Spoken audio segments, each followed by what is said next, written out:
sa car loan, is it a blessing or a financial trap?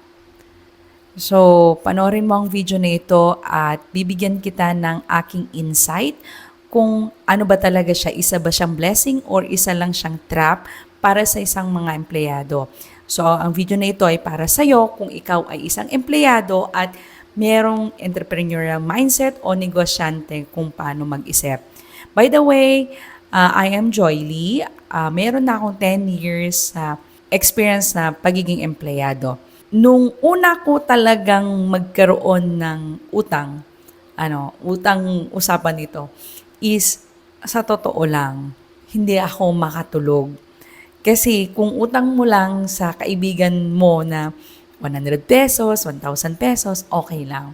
Pero kung utang ka ng mga 6 digits is super ang hirap. Tapos, first time mo na magkaroon ng sweldo na medyo mataas, tapos bigla ang nagka-loan ka, ako talaga, nagka-loan ako, is hindi na ako makatulog.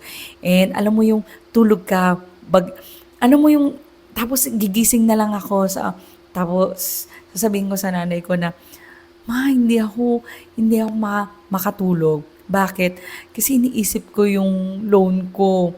Yung parang bang ang bigat, sana hindi na lang ako nag-loan ba? O tama ba yung ginawa kong decision? And until nasanay sa paglo-loan, until nare-realize mo na rin sa sarili mo na, tama pa ba yung ginagawa ko na nagiging solution ko sa mga problema ko, financial, ang loan? Kasi it's easy for us, bilang isang government employee, it's easy for us to umutang using lang ng payslip. Dati pa, nung first time ko talagang mangutang ng sasakyan hindi kasi ako nagkasweldo agad-agad. That is the style of the DepEd. That's my time, 2015. And wala akong sweldo for 7 months. And out of my emotion na kailangan ko na magkasasakyan, kinuha ko yung papel, hindi pa talaga payslip, papel lang siya na nagsasabing I have a permanent job. Wherein tawag sa akin ng bangko na, Ma'am, hindi po pwede to kasi wala pa po kayong payslip.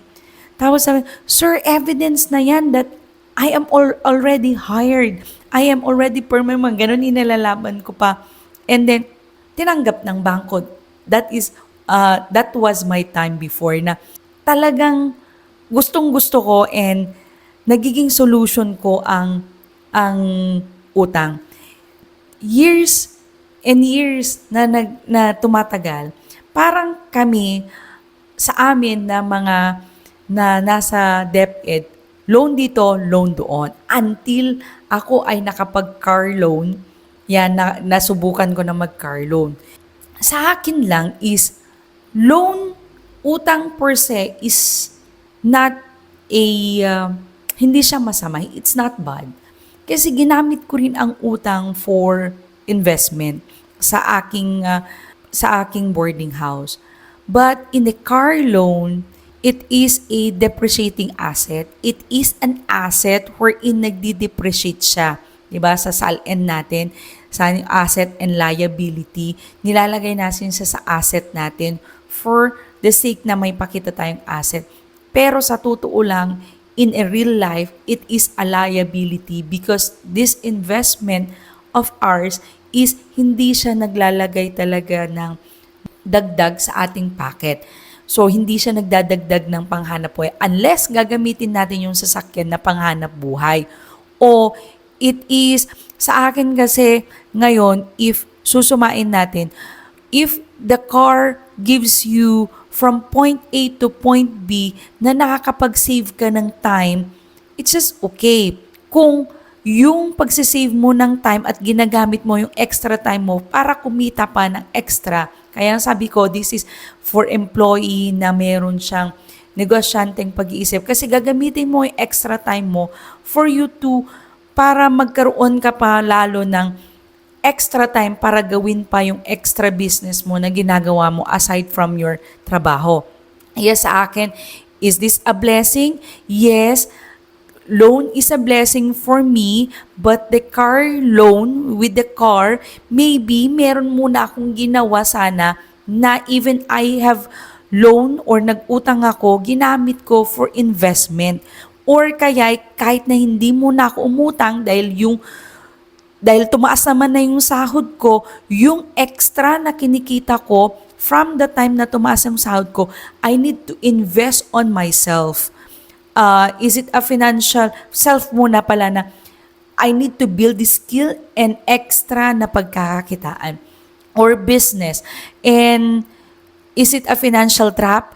Nagiging financial trap na siya kung yun na yung nagiging solution.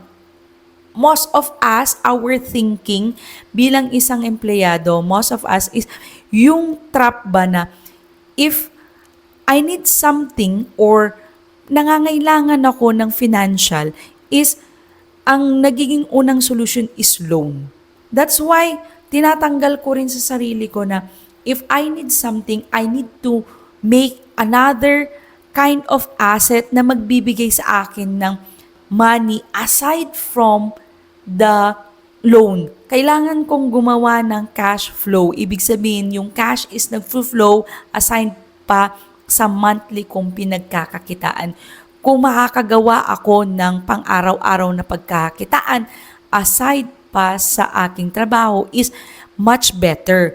Para dun ko kukunin yung pambili ko ng car on the future. So, it is a both blessing and a financial trap. Kaya ang realization ko is most of us na nasa employment, nasa trabaho talaga, nagiging parang dahilan na lang kung bakit nag-i-stay in the department is that because of utang. Parang naging cycle na siya.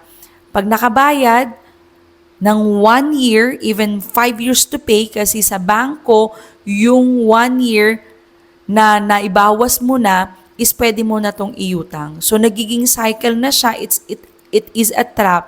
So parang yun ang nagiging push ba, nagiging energy or nag-energize na magpatuloy na lang sa trabaho, and which is for me it is a wrong mindset na parang hindi ka na makalabas sa trap. So that is ang paniniwala ko is dapat sana hindi yung loan ang magiging dahilan kung bakit tayo nagtatrabaho. It is because we need to work because we love what we're doing, we love to serve, and we are working not only for the loan, but for our family too. So, yun lang. Sana may napulot ka sa vlog na ito. Don't forget to like, share, and subscribe, and see you po on my next vlog.